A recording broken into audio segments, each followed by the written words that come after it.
नमस्कार विद्यार्थी मित्रांनो, आज आपण तुमच्या चॅप्टरमधला जो समोरचा पार्ट आहे मीन फ्री पाथ तो आज आपण स्टडी करणार आहोत, जो की एक्झामच्या दृष्टीने खूप इम्पॉर्टंट आहे. जनरली त्याच्यावर प्रश्न थेरॉटिकली सुद्धा येतात आणि कधी कधी प्रॉब्लेम सुद्धा तुम्हाला विचारतात. कायनेटिक थेरी ऑफ गॅसेस या चॅप्टरचं काल इंट्रोडक्शन घेतलेलं आहे. आय बटनवरती क्लिक करून तो व्हिडिओ तुम्ही पाहू शकता. आज आपण त्याच्या समोरचा जो कॉन्सेप्ट आहे तो सुरू करणार आहोत. मागच्या लेक्चरमध्ये इंट्रोडक्शनचा पार्ट घेते वेळेस आपण आयडियल गॅस इक्वेशन पाहिलं होतं. आयडियल गॅसचं जे इक्वेशन आहे ते 3 डिफरंट सायंटिस्टचे जे लॉज दिलेले आहेत, प्रेशर, व्हॉल्यूम आणि टेम्परेचर यांच्यावर, त्यांना एकत्रित करून एका फिक्स्ड मास ऑफ गॅसवर जर आपण डिफाईन केले तिन्ही लॉज, तर त्यांच्यापासून जे आपल्याला एक्सप्रेशन मिळालं PV is directly proportional to T, याला समोर आपण मॉडिफाईड केलं, प्रोपोर्शनॅलिटी कॉन्स्टंट डिफाइन केला. प्रोपोर्शनॅलिटी साइन रिमूव्ह करण्यासाठी PV is equals to nRT. PV is equals to nRT या एक्सप्रेशन मध्ये n म्हणजे number of moles, R is the universal gas constant आहे, ज्याची किंमत किती आहे 8.314 जूल पर केल्विन पर मोल. युनिव्हर्सल कॉन्स्टंट आहे, प्रत्येक गॅससाठी वापरला जातो आणि किंमत त्याची हीच राहते. आणि याच इक्वेशनला आपण फर्दर मॉडिफाईड केल्यानंतर दुसरं एक एक्सप्रेशन मिळालं, तर PV is equals to R आणि N. याला आपण कशाने रिप्लेस केलं होतं, डायरेक्टली आपण त्याला PV is equals to capital N KB into T. तर कॅपिटल N काय आहे, नंबर ऑफ मॉलिक्युल्स, आणि KB is nothing but the Boltzmann constant म्हणतात त्याला, बोल्ट्झमन कॉन्स्टंट. तर हे तिन्ही जे एक्सप्रेशन आहेत ते काय कोणत्या नावाने ओळखले जातात, इक्वेशन ऑफ आयडियल गॅस या नावाने ओळखले जातात. तिन्ही पण एक्सप्रेशन आयडियल गॅस इक्वेशन या नावाने ओळखले जातात. तर हे तिन्ही एक्सप्रेशन रिपीटेडली तुम्हाला वापरात येणार आहेत आणि एक्झाम पॉइंट ऑफ व्ह्यू खूप इम्पॉर्टंट आहे. समोर जो चॅप्टर आहे थर्मोडायनामिक्स, त्याच्यात सुद्धा हा जो कॉन्सेप्ट आहे पुन्हा रिपीट होणार आहे. त्यामुळे आयडियल गॅस इक्वेशन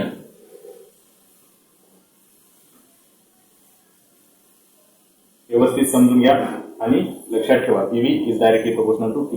आणि हे एक्सप्रेशन कसं आलं ते मी लास्ट लेक्चर मध्ये सांगितलेलं आहे, ज्याची लिंक तुम्हाला आय बटन वरती क्लिक केल्यानंतर मिळून जाईल. तर आयडियल गॅस इक्वेशनचे हे जे 2 एक्सप्रेशन्स आहेत ते तुम्ही व्यवस्थित लक्षात ठेवा. आणि आयडियल गॅस इक्वेशन जसं नाव दिलेलं आहे या इक्वेशनला, त्याच्यावरून आपल्याला एक गोष्ट लक्षात येते, ती म्हणजे काय, हे जे इक्वेशन आहे ते कशावर अप्लाय केलं जातं, फक्त आणि फक्त आयडियल गॅसेस वरतीच अप्लाय केलं जातं. जर आपला रिअल गॅस आयडियल गॅस सारखं बिहेवियर करायला लागला तर नक्कीच हे इक्वेशन आपल्या रिअल गॅसला सुद्धा सॅटिस्फाईड होणार. तर आपले जे रिअल गॅसेस आहेत, रिअल गॅसेस म्हणजे जे तुमच्या ऍटमॉस्फिअरमध्ये सध्याला अवेलेबल आहेत, ऑक्सिजन, नायट्रोजन, हायड्रोजन, जितके काही गॅसेस अवेलेबल आहेत तुमच्या सराउंडिंग मध्ये, त्या सर्व गॅसेसची जर तुम्ही स्टडी कराल, हे तुम्ही स्टडी केल्यानंतर जर तुम्हाला असं सापडलं की ते आयडियल गॅसेस सारखे बिहेवियर करतात, तर तुम्ही हे इक्वेशन त्यांना अप्लाय करू शकतात. तर मेन डिफरन्स काय आहे किंवा कोणत्या वेळेस तुमचे रिअल गॅसेस हे आयडियल गॅसेस असे ऍक्ट होतात, तर ते आपण पाहूया. रिअल गॅस आणि आयडियल गॅस.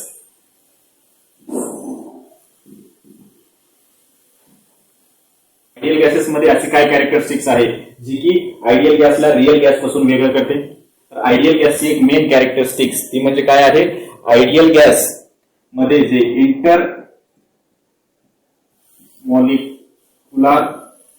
इंटरमॉलिक्युलर इंटरॅक्शन जे असते, किंवा सिम्पली त्याला मॉलिक्युलर इंटरॅक्शन सुद्धा म्हणू शकता. तर मॉलिक्युलर इंटरॅक्शन जे असतं या 2 मॉलिक्यूल मध्ये, मॉलिक्युलर इंटरॅक्शन म्हणजे काय, सपोज 2 मॉलिक्युल्स आहेत माझे, हा एक मॉलिक्यूल आहे गॅसचा आणि हा एक मॉलिक्यूल आहे गॅसचा. कुठलेही गॅसचे 2 मॉलिक्यूल कन्सिडर करा, आणि जर या 2 मॉलिक्युल्स मध्ये इंटरॅक्शन जर अब्सेंट असेल, इंटरॅक्शन म्हणजे काय, या दोघांमध्ये अट्रॅक्टिव्ह फोर्स किंवा फोर्स ऑफ रिपल्शन, अट्रॅक्टिव्ह किंवा रिपल्सिव्ह फोर्स हे जर पाहायला मिळाले नाही, तर हे दोन्ही मॉलिक्युल्स कसे ऍक्ट होणार, आयडियल गॅसचे मॉलिक्युल्स म्हणून ऍक्ट होणार. म्हणजे आयडियल गॅसचे जे मॉलिक्युल्स असतात त्या मॉलिक्युल्स मध्ये अट्रॅक्टिव्ह फोर्स आणि रिपल्सिव्ह फोर्स हे बिहेवियर शो करत नाही, किंवा त्या दोन्ही अट्रॅक्टिव्ह आणि रिपल्सिव्ह फोर्स अब्सेंट असतात आयडियल गॅसेसमध्ये, सिम्पली असं म्हणू शकता. पण रिअल गॅसची काय कंडिशन आहे, रिअल गॅसेसमध्ये तुमचं मॉलिक्युलर इंटरॅक्शन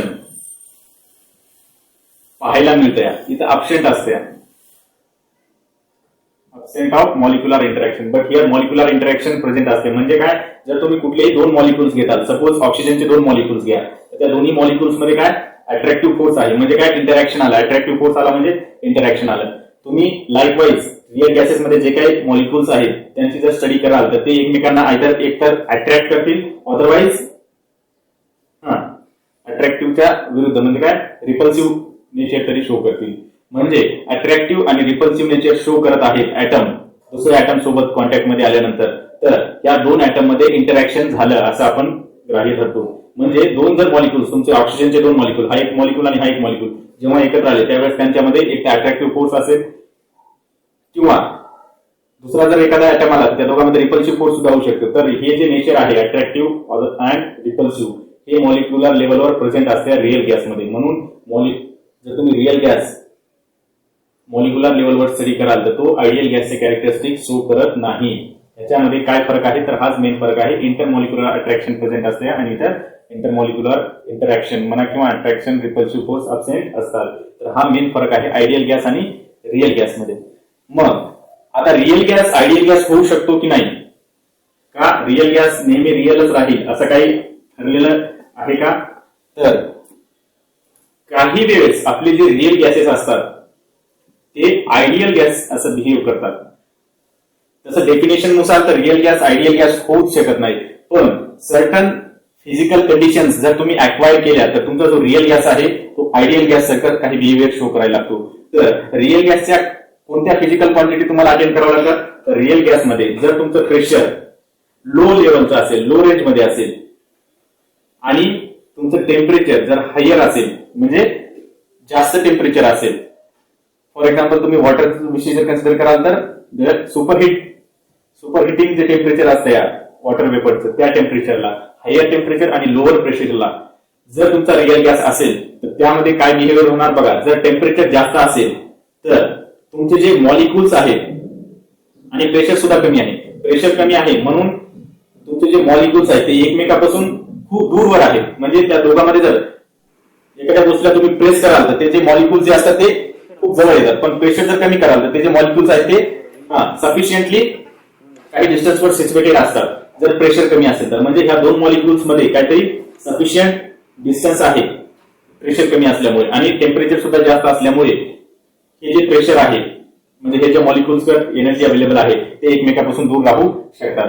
तर लो प्रेशर आणि हाय टेम्परेचर या कंडिशनला तुमचे जे मॉलिक्युल्स आहेत गॅसेसचे ते कसे व्हायले तर एकमेकांपासून दूर राहू शकतात, म्हणजे दूर राहायला लागले. त्यांच्या मधलं जे डिस्टन्स आहे दोन मॉलिक्युल्स मधलं ते काय होणार, इन्क्रीज व्हायला लागणार. आणि जेव्हा ह्या दोघांचं डिस्टन्स इन्क्रीज होईल त्यावेळेस जे इंटरमॉलिक्युलर फोर्सेस आहेत अट्रॅक्टिव्ह, कोहेसिव्ह म्हणा, ऍडिसिव्ह म्हणा, तर त्यांची रेंज कमी असल्यामुळे जर यांचं अंतर वाढलं तर त्यांचा जो इफेक्ट आहे तो काय होणार आपल्याला दिसणारच नाही. कारण की याच्या स्पिअर ऑफ इन्फ्लुएन्स म्हणजे जर दुसरा पार्टिकल आला तरच एकमेकांचा एकमेकांवर परिणाम होणार. पण जर सफिशियंट डिस्टन्सवर असतील तुमचे मॉलिक्युल्स तर याचे जे अट्रॅक्टिव्ह फोर्सेस आहेत ह्या मॉलिक्युल्सचे ते ह्या मॉलिक्युल्सच्या अट्रॅक्टिव्ह किंवा रिपल्सिव्ह फोर्सवर काहीच परिणाम करू शकणार नाही. म्हणजे तुमच्या दोन मॉलिक्युल मध्ये जे डिस्टन्स आहे ते सफिशियंट असलं पाहिजे जेणेकरून तुमचे जे अट्रॅक्टिव्ह किंवा रिपल्सिव्ह फोर्स आहे ते एकमेकांवर परिणाम करणार नाही. आणि जर ते परिणाम करत नसतील तर ते काय होणार आपले आयडियल गॅस असे कन्सिडर केले जाणार. आयडियल गॅसमध्ये डेफिनेशन काय, इंटरमॉलिक्युलर ऍक्टिव्हिटीज जे आहेत अट्रॅक्टिव्ह रिपल्सिव्ह फोर्स ते अब्सेंट आहे, त्याच गॅस मॉलिक्युल्सला आयडियल गॅस म्हणतात.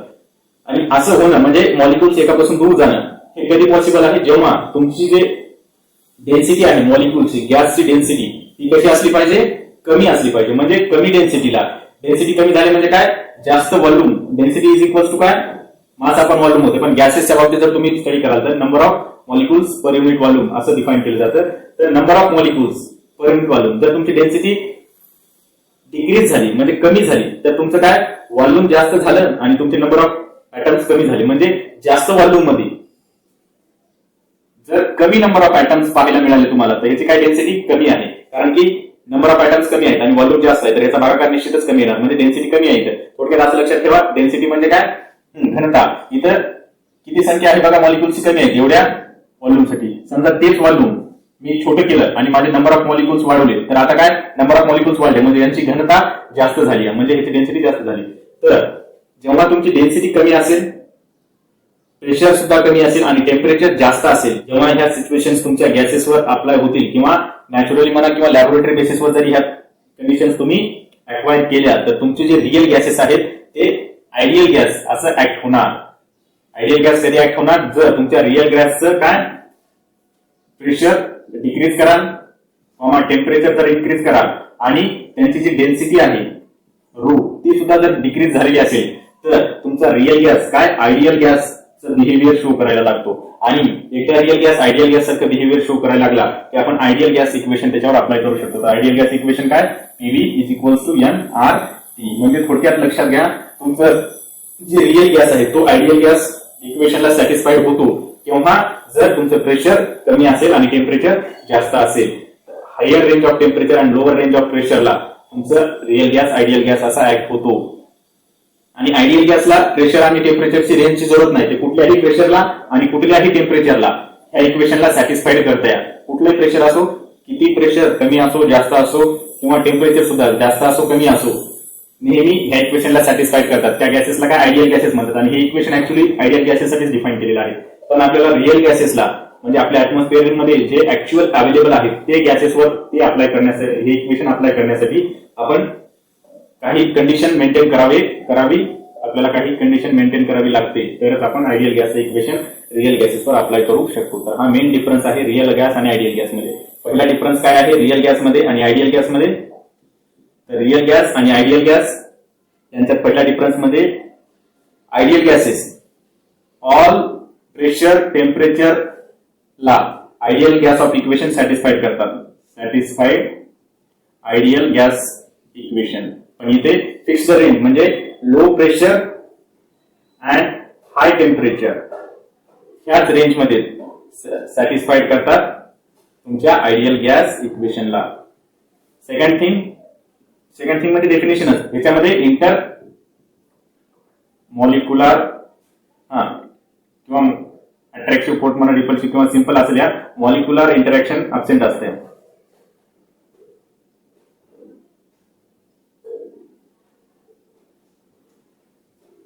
आणि मॉलिक्युलर इंटरॅक्शन इकडे काय प्रेझेंट असते.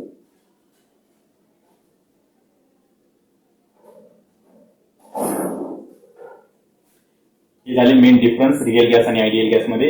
एक तर त्यांचे डेफिनेशन आणि दुसरं म्हणजे आयडियल गॅस इक्वेशन नुसार त्यांचं बिहेवियर ते सॅटिस्फाईड करतात की नाही, ह्या नेचरवरून आपण आयडियल गॅस आणि रिअल गॅस यांना एकत्रित आणलंय काही वेळासाठी, जेव्हा आपण आपलं इक्वेशन दोघांना पण वापरू शकतो, रिअल गॅस आणि आयडियल गॅसला सुद्धा. तर त्या कॉन्सेप्ट कालच आपण सुरुवात केली ती आयडियल गॅस इक्वेशनला. आज त्याच्या समोरचं थोडंसं डिटेल घेतलं आणि आता याला लागूनच एक छोटासा कॉन्सेप्ट येतो, तो तुमच्या एक्झाम पॉइंट ऑफ व्ह्यू खूप इम्पॉर्टंट आहे. तर तो कॉन्सेप्ट आहे मी फ्री पाथ. तर मी फ्री पाथ काय आहे, थिअरॉटिकली सुद्धा तुम्हाला डेफिनेशन आणि एक्सप्रेशन विचारू शकतात. आणि सेकंड थिंग तुमचं जे न्यूमरिकल बेसिस क्वेश्चन्स असतात त्याच्यामध्ये सुद्धा न्यूमरिकल ह्याच्यावर विचारू शकतात. ठीक आहे.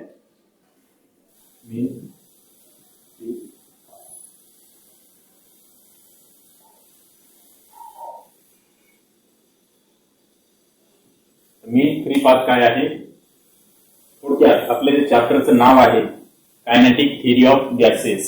कायनेटिक हा शब्द आला म्हणजे 101% तुम्हाला कोणत्या गोष्टी फोकसमध्ये येतात, ती म्हणजे वेलॉसिटी म्हणा, ऍक्सलरेशन, डिस्टन्स, थोडक्यात या सर्व गोष्टींना मिळून आपण काय म्हणतो motion. Kinetics is nothing but the study of motion. Motion कशी व्हायली एखाद्या गोष्टीची ती स्टडी करणं म्हणजे कायनेटिक्स हा पार्ट होतो फिजिक्सचा म्हणा किंवा मेकॅनिक्सचा. तर कायनेटिक्स थिअरी ऑफ गॅसेस या चॅप्टरला ऍक्च्युअली आतापासून व्यवस्थित सुरुवात झालेली आहे. तर सुरुवातीला आपण मीन फ्री पाथ काय कॉन्सेप्ट आहे तो स्टडी करणार आहोत. फॉर एक्झाम्पल एखादा स्टोन वरच्या डायरेक्शनला थ्रो केला, हवेमध्ये फेकला, तर या स्टोनची मोशन स्टडी करण्यासाठी किंवा ह्या स्टोनची मोशन जर तुम्हाला एखाद्याला व्यवस्थितरित्या समजून सांगायची असेल तर तुम्हाला कोण मदतगार ठरतं या Newton's law of motion. Newton's law of motion which explains the motion of your stone. किंवा तुम्ही त्याला असं म्हणू शकता it's motion can be described well with the help of Newton's law of motion. तर ह्या तुमच्या स्टोनची मोशन न्यूटन्स लॉ नुसार तुम्ही व्यवस्थित समजून सांगू शकता. न्यूटन्स लॉ ऑफ मोशन मध्ये काय काय टर्म्स येतात जस्ट इंट्रोडक्शन आहे. तर न्यूटन्स लॉ ऑफ मोशन मध्ये काय टर्म्स येतात, एक म्हणजे त्याची इनिशियल वेलॉसिटी तुम्ही यू न दर्शवता, second thing final velocity V न दर्शवता, थर्ड त्याच्यावर ऍक्ट होणारा ऍक्सेलरेशन ते तुम्ही अंडर ग्रॅव्हिटेशनल फोर्स होत आहे म्हणून acceleration due to gravity g consider करता, सेकंड थिंग त्याने ट्रॅव्हल केलेलं डिस्टन्स यस, थर्ड थिंग आणखी काय रिलेशन्स आहेत, टाइम किती लागला, या सर्व गोष्टींना एकत्रित करून यांचे काही सूत्र तयार केलेले आहेत. म्हणजे थोडक्यात काय तर ह्या स्टोनची जी मोशन आहे ती तुम्हाला न्यूटन्स लॉ ऑफ मोशनच्या सहाय्याने समजलेली आहे. तुम्ही हा दोडा फेकण्याच्या आधीच सांगू शकता की तो किती उंच जाणार आहे आणि किती वेळानंतर खाली येणार आहे. इथपर्यंत तुम्हाला त्याचं डिटेल स्टडी झालेली आहे. तर ही झाली केस जेव्हा तुमचा स्टोन तुम्ही इयर मध्ये फेकता. पण आपल्याला ह्या मोशनची स्टडी करायची का नाही, आपल्याला मोशनची स्टडी कोणत्या करायची या आपल्या गॅसेस मध्ये जे पार्टिकल आहेत किंवा गॅसची मोशन कशी व्हायची या जे गॅसमध्ये पार्टिकल अवेलेबल आहेत म्हणा किंवा पूर्ण गॅसची मोशन कशी होत आहे तिथं कोणकोणते फॅक्टर्स रिक्वायर्ड आहेत, तिथं कोणकोणते कॅरेक्टर्स आहेत, जसं इथं U V G S T हे सर्व गोष्टी उपयोगात येतात तसं गॅसेसच्या मोशन मध्ये कोणकोणते कॅरेक्टरिस्टिक्स आहेत जे की उपयोगात येतात ते आपल्याला पाहायचे आहेत. त्यावेळेस तुम्ही तुमच्या मोशन ऑफ गॅस म्हणजे गॅसची मोशन स्टडी कराल तर गॅसची मोशन स्टडी करते वेळेस मेन 3 कॅरेक्टरिस्टिक्स आहेत, प्रेशर, सेकंड इज व्हॉल्यूम आणि थर्ड इज टेम्परेचर.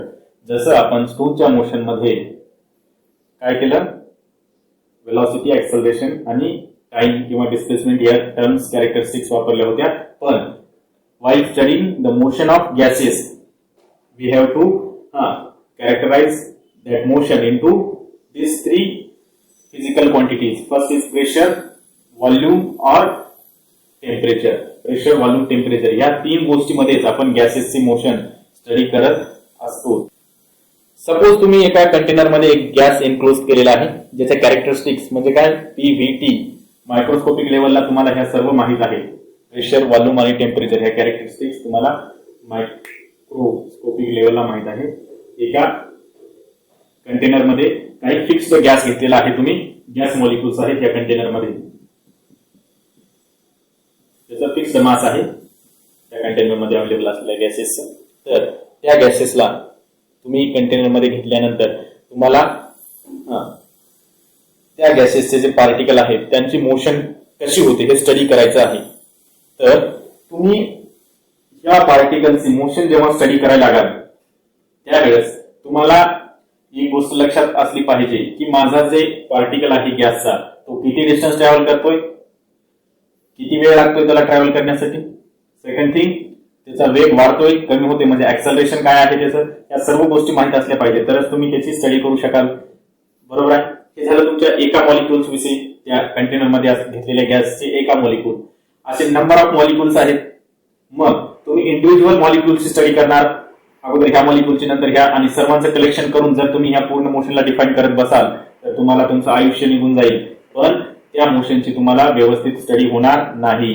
तर आपण ह्या मायक्रोस्कोपिक लेवलवर जाऊन स्टडी करण्याऐवजी एक सोपा उपयुक्त असा मार्ग शोधून काढतो. जसं आपण फ्लुइड मध्ये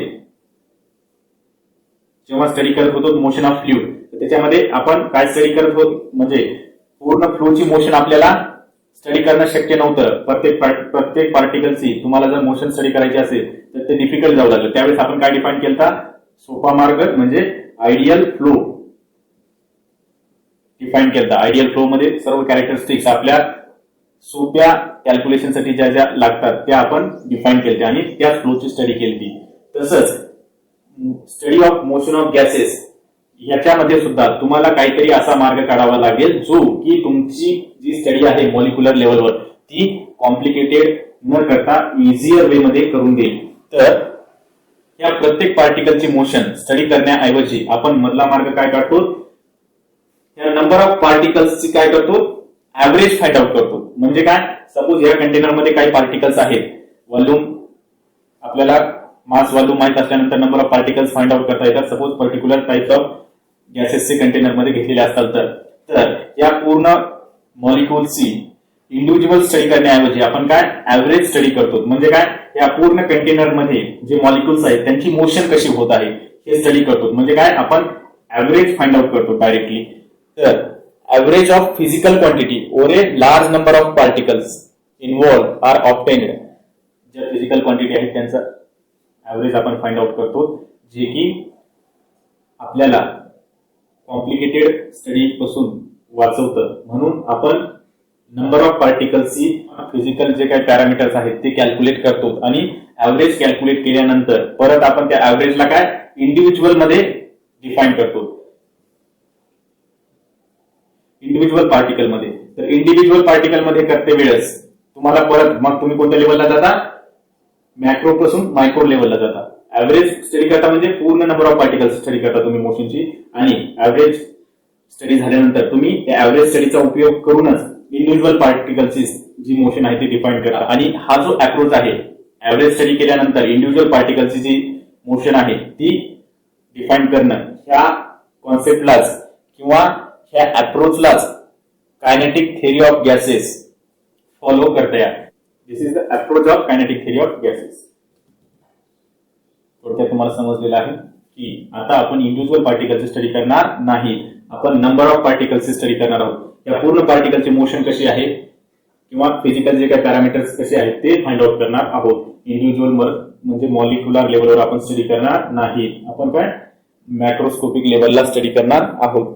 तर मॅक्रोस्कोपिक लेवलला स्टडी करते वेळेस तुमची जी पहिली टर्म येते ती म्हणजे काय, मीन फ्री पाथ. काय कॉन्सेप्ट आहे व्यवस्थित समजून घ्या. तर कायनेटिक थिअरी ऑफ गॅसेस काय सांगते, जर तुम्ही एखाद्या कंटेनर मध्ये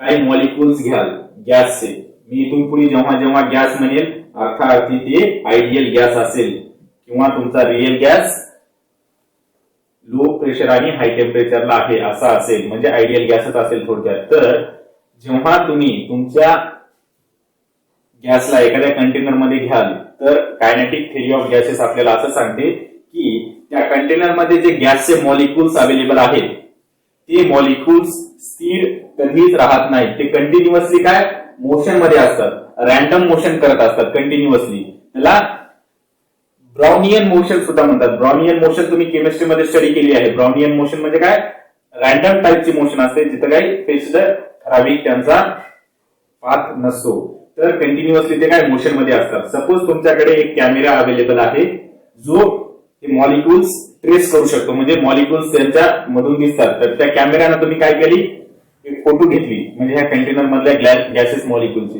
जेव्हा तुम्ही फोटो घेतली त्यावेळेस तुम्हाला सगळे जे मॉलिक्युल्स आहेत ते असे या पोझिशनला पाहायला मिळाले.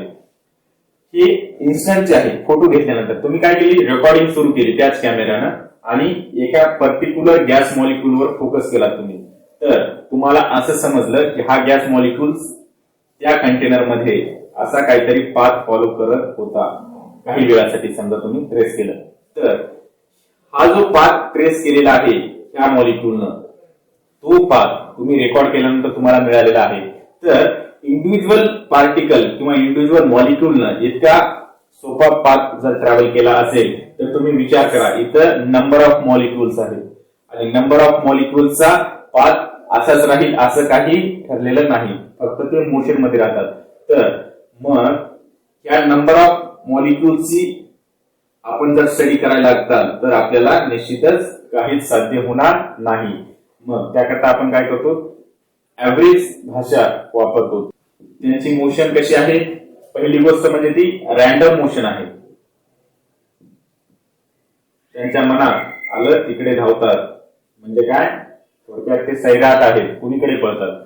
रॅन्डम मोशन असल्यामुळे त्यांची तुम्ही त्यांचा मोशनचा पाथ सुद्धा फिक्स करू शकत नाही. आणि ती रॅन्डम मोशन करते वेळेस जेव्हा हा मॉलिक्यूल दुसऱ्या मॉलिक्यूलच्या कॉन्टॅक्ट मध्ये येईल त्यावेळेस काय होणार, त्या दोघांचं कोलिजन होणार. कोलिजन म्हणजे काय, टक्कर होणार दोघांची.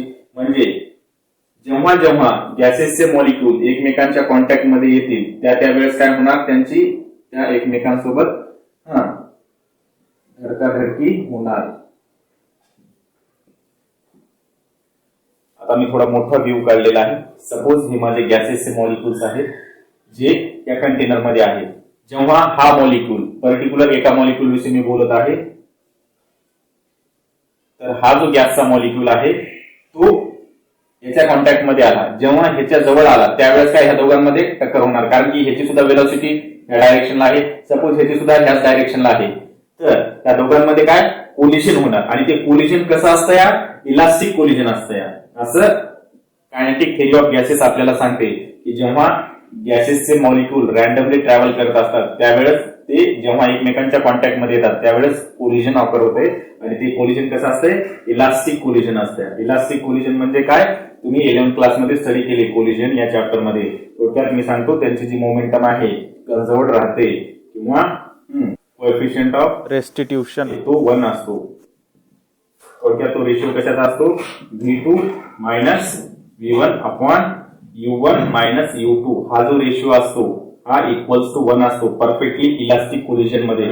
V2 दोन मॉलिक्युल्स आहेत, याची इनिशियल वेलॉसिटी U1 आणि याची इनिशियल वेलॉसिटी U2, आणि जेव्हा कोलिजन होईल त्या दोघांमध्ये नंतर जी वेलॉसिटी दोघे कॅरी करतात ती असेल V2 V1 आणि हे V2. तर हे तुम्ही कोलिजन मध्ये शिकलेले आहात, परत मी ते सांगून तुम्हाला कन्फ्युज करणार नाही.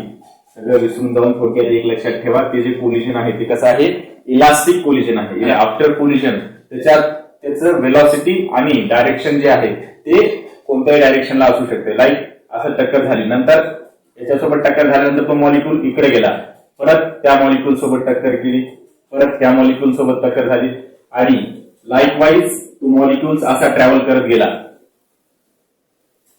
तर हा मॉलिक्यूल माझा पहिला, दुसरा, तिसरा आणि 4 असे कोलिजन करत गेला काही वेळासाठी, असं लक्षात ठेवा.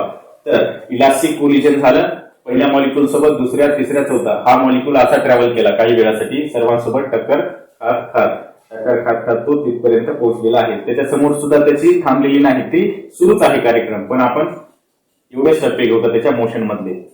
तर इलास्टिक कोलिजन होत असते हे तुम्हाला माहित आहे. आणि थर्ड थिंग, जेव्हा जेव्हा इलास्टिक कोलिजन ऑकर होते त्याचं कारण काय आहे, इलास्टिक कोलिजन ऑकर होण्याचं एकच कारण आहे, जेव्हा जेव्हा हे दोन मॉलिक्युल्स एकमेकांच्या जवळ येतील त्यावेळेस त्या दोघांमध्ये एक रिपल्सिव्ह फोर्स ऍक्ट होत आहे. म्हणजे काय, तो एकमेकांना दूर रोखण्याचा प्रयत्न करतो, म्हणजे रिपल्सिव्ह फोर्स आहे. जेव्हा हा मॉलिक्यूल ह्या मॉलिक्यूलच्या जवळ येईल तेव्हा ह्या दोघांमध्ये जो फोर्स आहे तो रिपल्सिव्ह फोर्स आहे, आणि तो जवळ आल्यामुळे काय एकदम वाढणार, आणि टक्कर झाल्यानंतर तो परत डायरेक्शन चेंज करणार. सुरुवातीला ह्या डायरेक्शनला वेलॉसिटी होती, नंतर ह्या डायरेक्शनला झाली, लाईकवाईज त्याचं डायरेक्शन चेंज होत राहणार कंटिन्युअसली जेव्हा जेव्हा त्यांचं कोलिजन होईल. तर ड्युरिंग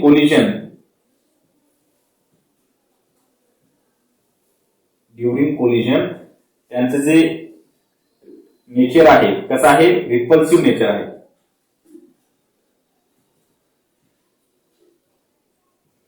रिपल्सिव्ह नेचर म्हणा, किंवा तुम्ही त्याला काय म्हणू शकता, when a random motion molecule comes in contact with another molecule there is repulsive force between them, due to that molecule behave as a small spherical particle. म्हणजे काय, जेव्हा जेव्हा एकत्र येतील त्यावेळेस त्यांच्यामध्ये एक रिपल्सिव्ह फोर्स आहे, आणि सगळीकडून रिपल्सिव्ह फोर्स असल्यामुळे काय as a spherical particle act होणार आणि ट्रॅव्हल करणार. समजलं तुम्हाला त्याचा अर्थ काय, मी आता वळ वाचलेलीचा. जेव्हा तुमचा मॉलिक्यूल दुसऱ्या मॉलिक्यूलच्या कॉन्टॅक्ट मध्ये येईल त्यावेळेस काय ते एकमेकांवर रिपल्सिव्ह फोर्स लावत आहेत.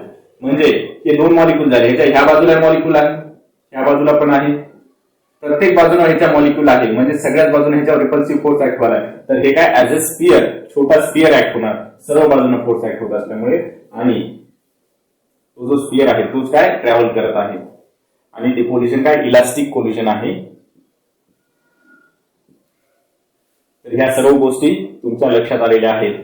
आणि असं नाही की हा मॉलिक्यूल तुमच्या मॉलिक्यूल मध्ये टक्कर खेळल, ही जी भिंत आहे म्हणजे तुमच्या जे कंटेनरची बाउंड्री आहे त्याच्यावर सुद्धा आले परत वापस येईल, याचं कंटिन्युअस दुसऱ्यासोबत टक्कर घेणं सुरूच आहे.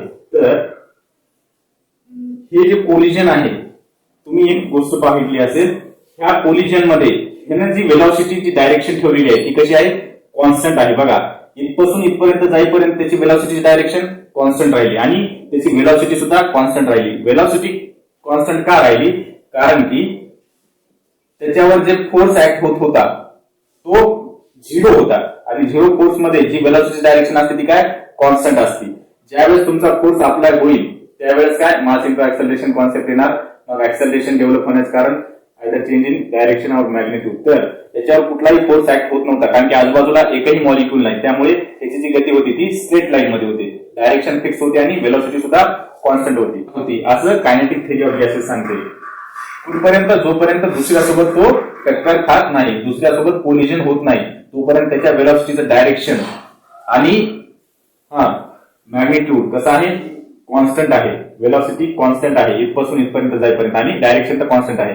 इथं कोलिजन झालं की ह्याच्या व्हेलॉसिटीचं डायरेक्शन चेंज झालं, मॅग्निट्यूड सुद्धा बदलू शकतो डिपेंड अपॉन, कारण इलास्टिक कोलिजन आहे. कोलिजन कसं झालंय तर इथं कोलिजन झाल्यानंतर जो नेक्स्ट ज्यानं पाथ घेतलेला आहे तो ह्या डायरेक्शनला ट्रॅव्हल केला, तर बघा ह्या पॉईंट पासून ह्या पॉईंट पर्यंत त्याचं परत व्हेलॉसिटीचं डायरेक्शन काय कॉन्स्टंट झालेलं आहे आणि मॅग्निट्यूड सुद्धा कॉन्स्टंट. का तर इथून इथपर्यंत जाईपर्यंत तो दुसरा कुठलाच मॉलिक्यूल त्याच्या जवळ आला नाही आणि त्याच्यामुळे त्याच्यावर कुठलाही फोर्स ऍक्ट झालेला नाही. परत इथून इथपर्यंत एकच डायरेक्शन राहिलं आणि मॅग्निट्यूड सारखा राहिला, परत हे सुद्धा सेम झालं. तर तुम्हाला एक गोष्ट लक्षात येत असेल, दोन कोलिजन म्हणजे इथून इथपर्यंत ट्रॅव्हल करेपर्यंत त्याची जी मोशन आहे ती कशी आहे युनि डायरेक्शन आहे आणि कॉन्स्टंट व्हेलॉसिटी आहे. म्हणजे दोन सक्सेसिव्ह कोलिजन मध्ये सपोज हा मॉलिक्यूल ह्याच्यासोबत टक्कर घेतलेली आहे, हे पहिलं कोलिजन झालं आणि हा मॉलिक्यूल ह्याच्यासोबत टक्कर घेतल्यानंतर इकडे गेलेला आहे.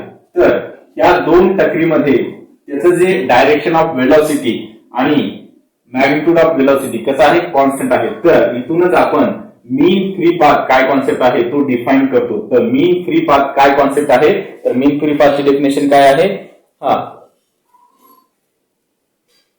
The average distance travelled by a molecule with constant velocity between two successive collision. The average distance travelled by a molecule with constant velocity between two successive collision. तर सक्सेसिव्ह म्हणजे काय एकानंतर एक झालेले कोलिजन, हे पहिलं कोलिजन नंतर हे कोलिजन, सेकंड काय हे पहिलं हे दुसरं, थर्ड वेळेस हे पहिलं हे दुसरं, म्हणजे दोन सक्सेसिव्ह एकानंतर एक होणारे कोलिजन, पहिलं कोलिजन दुसरं कोलिजन. तर एकानंतर एक होणाऱ्या कोलिजन मध्ये ती जी ट्रॅव्हल केलेला पाथ आहे त्या सर्व पाथची जर तुम्ही ऍव्हरेज घ्याल म्हणजे दिस प्लस दिस प्लस दिस प्लस दिस, त्या सर्व पाथचं जर तुम्ही ऍव्हरेज घ्याल तर त्यालाच काय म्हटलं जातं मीन फ्री जातं. तर मीन फ्री पाथ काय कॉन्सेप्ट आहे समजून घ्या. दोन टक्करीमध्ये त्यानं जे डिस्टन्स ट्रॅव्हल केलेलं आहे त्याचं जर तुम्ही ऍव्हरेज घेत चलाल, समजा तुम्ही 1 2 3 4 हे 4 मॉलिक्यूलची टक्कर झालेली आहे, तर हे डिस्टन्स प्लस हे डिस्टन्स प्लस हे डिस्टन्स प्लस हे डिस्टन्स, आपण हेच डिस्टन्स का कन्सिडर केलं तर ह्या डिस्टन्स मध्ये त्याचं डायरेक्शन आणि व्हेलॉसिटी कशी आहे कॉन्स्टंट आहे, त्याच्यामुळे आपण हे डिस्टन्स कन्सिडर केलेलं आहे. परत हे डिस्टन्स, तर ह्या सर्वांची जर तुम्ही ऍडिशन करत गेलात जेवढं डिस्टन्स आहे ते मॉलिक्युलर लेवलवर आहे, मायक्रोस्कोपिक लॅबोरेटरी बेसिसवर होतं, तर हे ऍडिशन जर करत चलाल आणि त्या ऍडिशनला किती कोलिजन तुम्ही घेतलेली आहेत सक्सेसिव्ह त्यांना जर डिवाइड कराल तर तुम्हाला काय भेटणार ऍव्हरेज भेटणार त्याचं. आणि ते ऍव्हरेजच म्हणजे काय मीन फ्री पाथ असतो.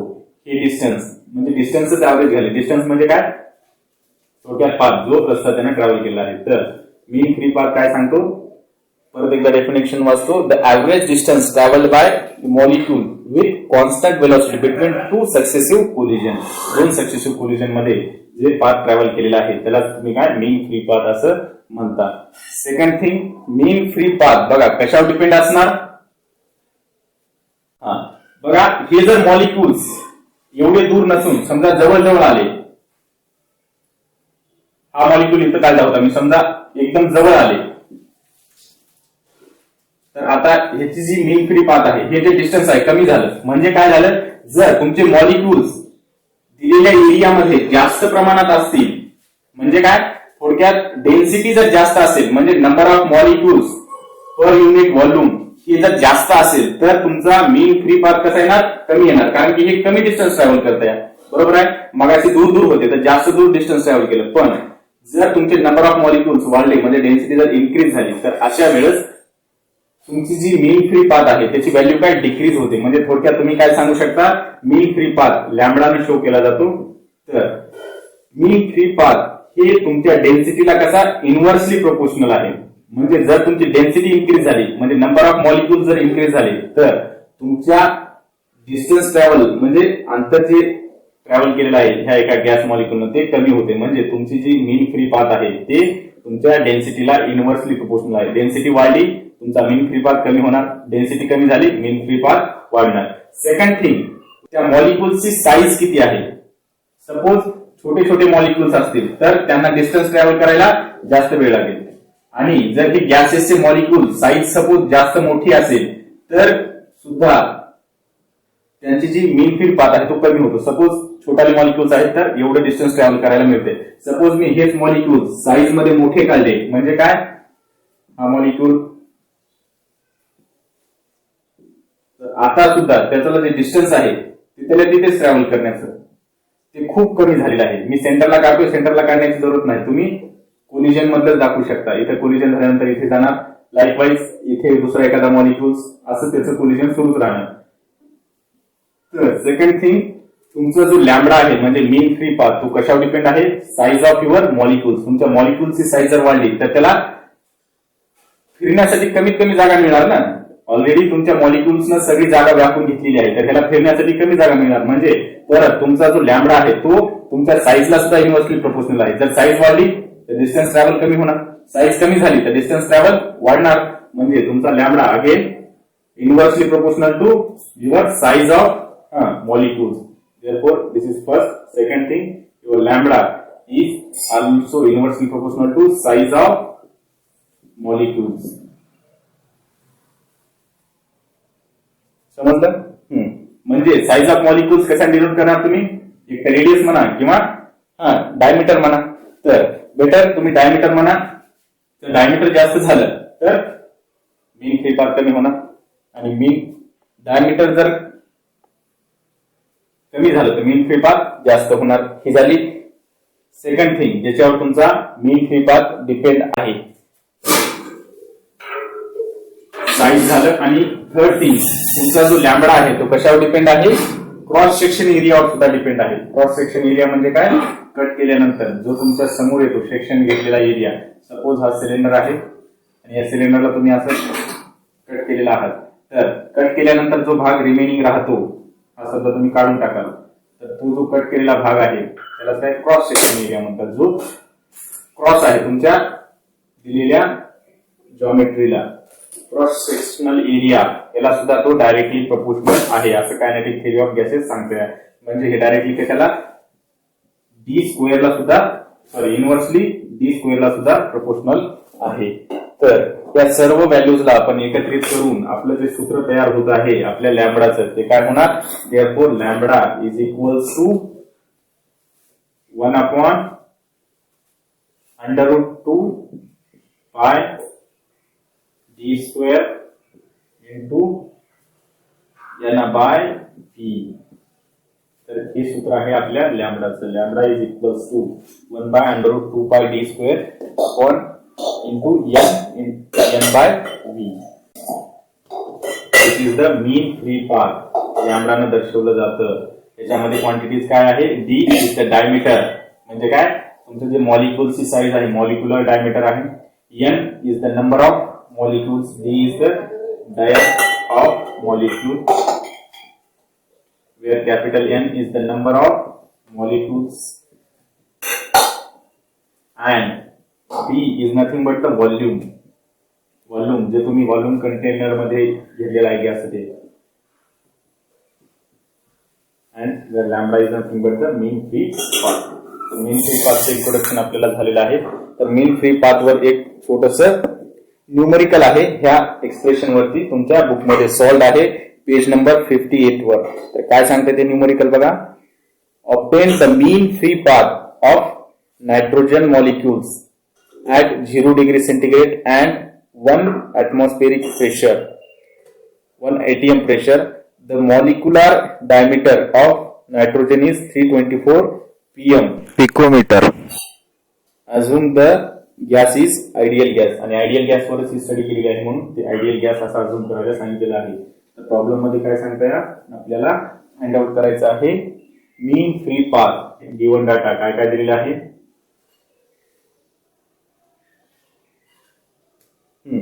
टेम्परेचर दिलेला आहे 0 डिग्री सेंटीग्रेड. सेकंड थिंग त्याला केल्विन मध्ये कन्वर्ट करून घ्या, कारण की एसआय युनिट मध्ये डिग्री नाही चालत, त्याला केल्विन मध्ये कन्वर्ट करावं लागते. 0 डिग्री सेंटीग्रेड मध्ये काय 273 केल्विन असते. टेम्परेचर नंतर प्रेशर दिलेलं आहे. प्रेशर किती दिलेलं आहे आपल्याला? 1 ऍटमॉस्फेरिक प्रेशर दिलेलं आहे. तर 1 ऍटमॉस्फेरिक प्रेशरला आपल्याला पास्कल मध्ये कन्वर्ट करावं लागतं. Which is equals to 1 × 10⁵ pascal मध्ये कन्वर्ट होणार. थर्ड थिंग दिलेली आहे तुम्हाला डायमीटर 324 पिकोमीटर EM. तर तुम्हाला त्याला मीटर मध्ये कन्वर्ट करायचे असेल तर 10⁻12 मीटर होणार. दिलेल्या एक्सप्रेशन मध्ये आपल्याला व्हॅल्यू सबस्टिट्यूट करून लॅम्डाची किंमत फाइंड आउट करायची आहे. तर आपल्याला जे गिवन एक्सप्रेशन आहे ऍक्च्युली त्यामध्ये टेम्परेचरची जरूरत नाही आणि प्रेशरची सुद्धा जरूरत नाही, तरी पण टेम्परेचर आणि प्रेशर दिले आणि आपल्याला N/V याची जरूरत आहे ती दिलेली नाही. तर आपल्याला N/V हे फाइंड आउट करायचं आहे. तर N/V फाइंड आउट करण्यासाठी तुम्हाला आयडियल गॅस इक्वेशन कडे जावं लागणार आहे. तर आयडियल गॅस इक्वेशन काय सांगते बघा, PV is equals to capital N into KB into temperature. समजलं तुम्हाला? N is the number of molecules, N, V is the volume आणि P is the pressure, KB is the Boltzmann constant म्हणतात त्याला. Boltzmann constant आणि T is nothing but the temperature. तर आपल्याला pressure दिलेलं आहे, टेम्परेचर सुद्धा दिलेलं आहे. तर आपल्याला फाइंड आउट काय करायचं आहे? V/N फाइंड आउट करायचे किंवा N/V. N/V काय होणार? PV डिवाइड मध्ये जाणार आणि ह्या दोन टर्म ह्याच्या डिवाइड मध्ये जाणार. Therefore P/KB into T. तर प्रेशर किती दिलेलं आहे आपल्याला? 1 × 10⁵ पास्कल आणि KB बोल्ट्झमन कॉन्स्टंटची जी व्हॅल्यू आहे ती काय? 1.38 × 10⁻. इथे लिहिण्यापेक्षा डायरेक्टली तुम्ही हे जे एक्सप्रेशन आहे इथेच ऍडजस्ट करू शकता. N/V ची किंमत सबस्टिट्यूट करा. KB ची व्हॅल्यू तुम्हाला माहिती असली पाहिजे. KB is equals to 1.38 × 10⁻23 1.38 × 10⁻23 joule per kelvin. तर KB ची व्हॅल्यू माहित आहे आणि P ची व्हॅल्यू माहित आहे, T ची सुद्धा व्हॅल्यू माहित आहे. सबस्टिट्यूट करा आणि आन्सर काढा. तर काय होणार बघा आपलं expression. Therefore lambda is equals to 1/√2 pi d² into N/V.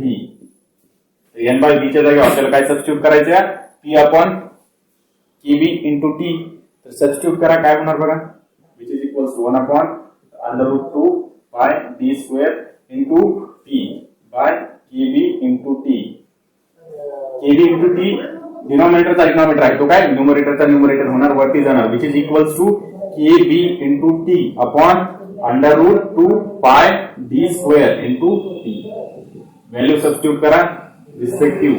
KB ची व्हॅल्यू काय दिलेली आहे? 1.38 10⁻23 into temperature 273 kelvin divided by √2 as it is into pi ची व्हॅल्यू 3.14 इंटू डायमीटर दिलेला आहे आपल्याला 324 इंटू 10⁻12 चा square into pressure is nothing but the 1 into 10⁵. This is the pressure. तर रिस्पेक्टिव्ह व्हॅल्यू सबस्टिट्यूट केल्यानंतर तुमचं जे एक्सप्रेशन तयार झालेलं आहे त्याला सिम्प्लिफाय करा बाय युझिंग लॉग टेबल. आणि लॉग टेबलचा वापर कसा करायचा ते मी सांगितलेलं आहे पहिल्या व्हिडिओमध्ये, तिथे जाऊन तुम्ही बघू शकता. तर ह्याचा आन्सर येते 0.8 इंटू 10⁻⁻7 मीटर. तर हे आन्सर आहे. काय आहे? Lambda 0.8 into 10⁻⁻7 metre. अशा प्रकारे हा कॉन्सेप्ट झालेला आहे. याच्या समोरचा कॉन्सेप्ट आपण उद्या